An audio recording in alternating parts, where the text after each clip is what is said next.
বন্ধুদের গন্ডগোল থামাতে গিয়ে খুন হলো এক যুবক। মৃতের নাম সৌভিক দত্ত, উদীয়মান ফুটবলার। গ্রেপ্তার অভিযুক্ত। লিলুয়া থানার অন্তর্গত পটুয়া পাড়ার ঘটনা। এলাকার ক্লাবে গণেশ পুজোর খাওয়া দাওয়া হচ্ছিল। সেখানে দুই যুবকের মধ্যে বাধে গন্ডগোল।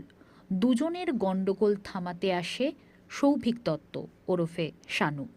কথা কাটাকাটিতে পকেট থেকে ছুরি বের করে সৌভিকের গলায় কোপ বসিয়ে দেয় অমিত রায়চৌধুরী নামে এক যুবক।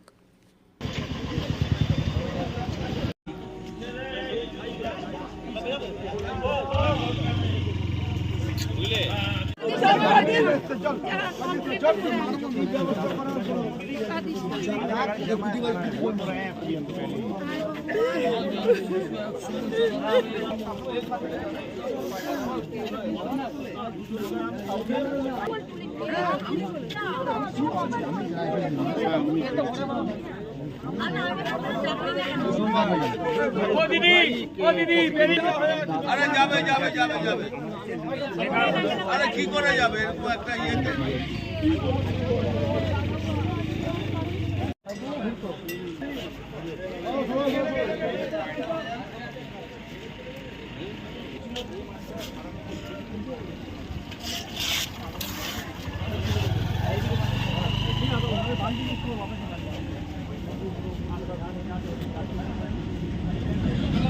আজকে ওরা এখানে মদ খেতে বসে কলোনিতে কোনোদিন আমাদের দাদা পুরো লিলুয়া চত্বরে আমাদের কোনো কমপ্লেন নেই।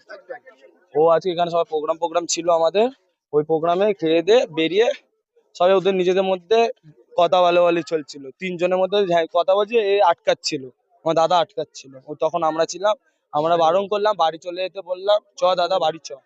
ও বললো ঠিক আছে। এসে এখানে আসলো, আসার পর জানি না খাওয়া দাওয়া করলো একসাথে সবাই মিলে, তখনই আর কি না এবার জানি না কপ করে ছুরি বের করে গলায় মেরে দিয়েছে। অমিত রায় চৌধুরী। সেটা আমি কি করে বলবো, আবার লয়ে কাজ করে, কোর্টে কাজ করে, এরকম কোর্টে কি বলবো। কোনো মেলটার না, ও হলো ইচ্ছাকৃত করেছে, ইচ্ছাকৃত করেছে। পকেটে নিয়ে ছুরি ঘুরছে, আপনি এবার বলে দিন।